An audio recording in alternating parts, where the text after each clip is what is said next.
નમસ્કાર મિત્રો, પર્દાફાશમાં ફરી એકવાર સૌનું સ્વાગત છે ને હું છું ભૂપેન્દ્રસિંહ રાહુલ. મિત્રો, હમણાં વડાપ્રધાન શ્રીએ મેકોલેને બરાબર ભોડી નાખ્યો.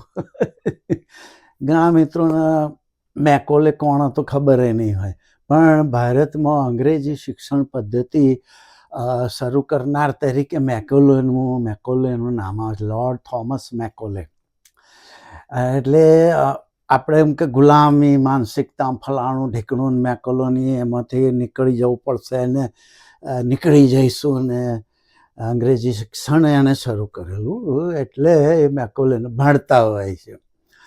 તો મિત્રો, 1813માં ખ્રિસ્તી મિશનરી સ્કૂલોએ ઓલરેડી અંગ્રેજી શિક્ષણ શરૂ કરી દીધું હતું, પણ એમની પ્રાઇવેટ સ્કૂલો હતી. એટલે અને એમાં અંગ્રેજ અધિકારીઓના બાળકો ભણતા હોય ને એવું બધું હોય, અને બીજા ભણતા હશે. પણ 1813થી અંગ્રેજી શિક્ષણ તો શરૂ કરી દેવામાં આવેલું જ હતું. હવે આ અંગ્રેજોને એવું થયું કે ભાઈ આપણે ઇંગ્લેન્ડથી રોજ તો બધાને બોલાવાય નહીં, ને આપણું બધું નાનું મોટું કામકાજ હોય સરકારી કચેરીઓનું, એ કરવા માટે આપણે ભારતીયોનું શિક્ષણ આપીએ તો પછી એ લોકો કામ લાગે. એટલે આપણે જે કહેવાય છે ને મહાવરો છે, કારકુનો પેદા કરવા, કારકુન ઊભા કરવા, એમ કે અંગ્રેજી શીખવાડવું પડશે.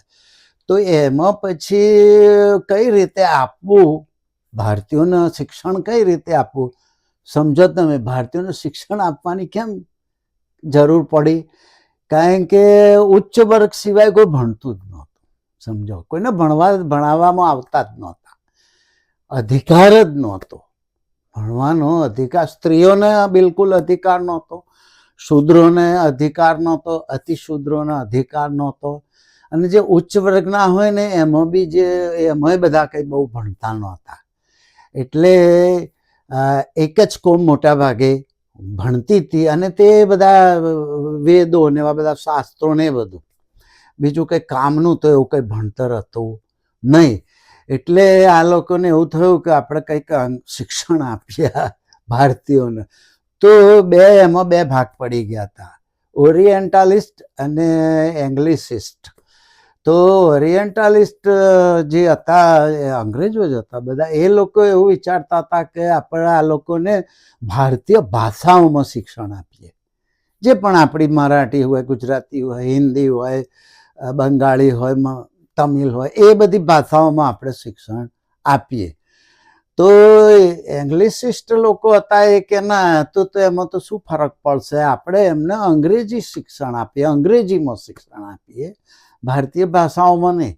અંગ્રેજીમાં શિક્ષણ આપીએ તો એમને યુરોપિયન ભાષાઓના સાહિત્ય, યુરોપના એટલે અંગ્રેજી સાહિત્ય વિશે જાણવા મળે, ખાસ તો સાયન્સ, વિજ્ઞાન વિશે સમજ પડે. કારણ કે ભારતીય ભાષાઓમાં બધું હતું નહીં, સાયન્સનું તો કોઈ હતું નહીં. એટલે આ રીતે બે વિવાદ ચાલતા હતા.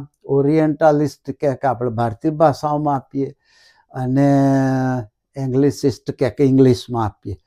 એમાં પછી 1835ની 2 ફેબ્રુઆરીએ લોર્ડ મેકોલે એક લેખ લખીને, દસ્તાવેજ જેવું લખીને આપ્યું, એને મિનિટ્સ ઓન ઇન્ડિયન એવું કહેવામાં આવે છે, મિનિટ ઓન ઇન્ડિયન, એ રીતનો એક દસ્તાવેજ લખીને આપ્યો. અને એમણે એવું કહ્યું કે ભારતીય ભાષાઓના બદલે અંગ્રેજીમાં શિક્ષણ આપીએ. તો જે ઓરિએન્ટાલિસ્ટ હતા અંગ્રેજો, એ લોકો એનો વિરોધ કર્યો કે ના યાર, પછી તો આ ભારતીયો જો આપણું શું કહેવાય, અંગ્રેજી સાહિત્ય ને બધા નોર્મ્સ ને બધું ભણશે તો કાલે અધિકાર માગશે,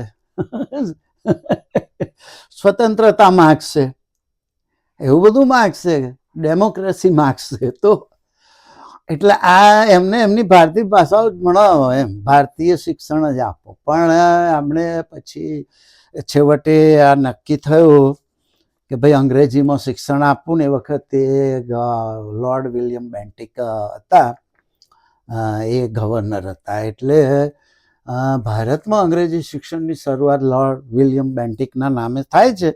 ગણાય છે, પણ આ મેકોલે આમાં બહુ મોટો ભાગ ભજવેલો, એટલે મેકોલેને બધા ગાળો પાડે છે. હું કહું છું મેકોલેને, પણ પછી શું થયું એ કહું કે પહેલાં જે ઉચ્ચ વર્ગ, ખાસ તો બ્રાહ્મણ વર્ગ સિવાય કોઈ ભણતું નહોતું, અને કોઈને ભણવાનો અધિકાર નહોતો, સ્ત્રીઓને તો ભણવાનો બિલકુલ અધિકાર નહોતો, શૂદ્રો અતિશૂદ્રોને તો બિલકુલ નહોતો. તો એ બધાને ભણવાનો અધિકાર મળ્યો. તો એનો પ્રતાપ મેકોલે, અંગ્રેજી શિક્ષણ પદ્ધતિ, કે સ્ત્રીઓ ભણતી થઈ, દલિતો ભણતા હતા, શૂદ્રો અતિશૂદ્રો બધા જ ભણતા હતા, અને બીજી બધી કોમો. મિત્રો, આજે આપણે જે અમુક કોમો પોતાને એવું માનતી હોય કે અમે આમાં આવીએ, વૈશ્યમાં આવીએ, પણ એવું નથી મિત્રો.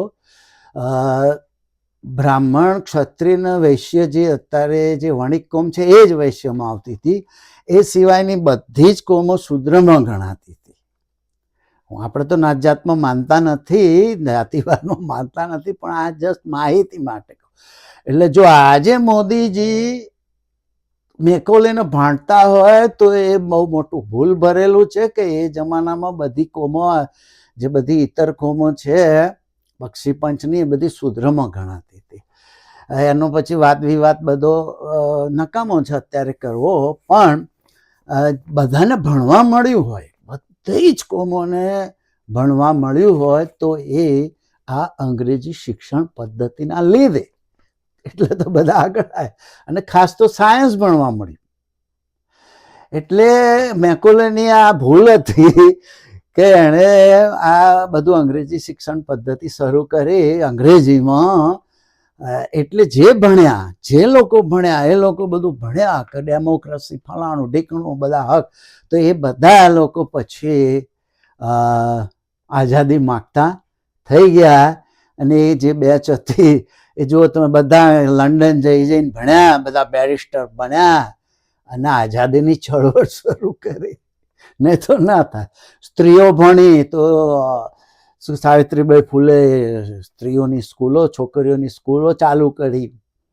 એટલે સ્ત્રીઓ ભણી, એટલે સ્ત્રીઓ પણ અધિકાર માગતી થઈ ગઈ. તો આ બધું મેકોલેના લીધે થયું, પણ એ આજે ના ગમે અલગ વાત છે.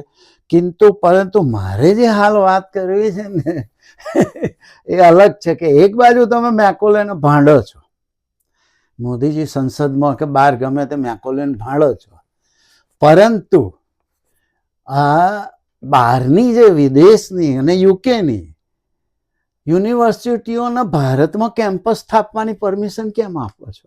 એક બાજુ તો મેકોલેને ગાળો ભાંડો છો, મેકોલેની અંગ્રેજી શિક્ષણ પદ્ધતિને ગાળો ભાંડો છો, તો એ મેકોલેના દેશની કોલેજો અને યુનિવર્સિટીઓને ભારતમાં કેમ્પસ સ્થાપવાની પરવાનગી શું કરવા આપો છો? આ દમ બતાવવા, આ દંભનો પર્દાફાશ કરવા જ આજે વિડીયો બનાવ્યો છે. મેકોલે વિશે નથી બનાવ્યો ખાસ. હવે તમને કહ્યું, આ મેં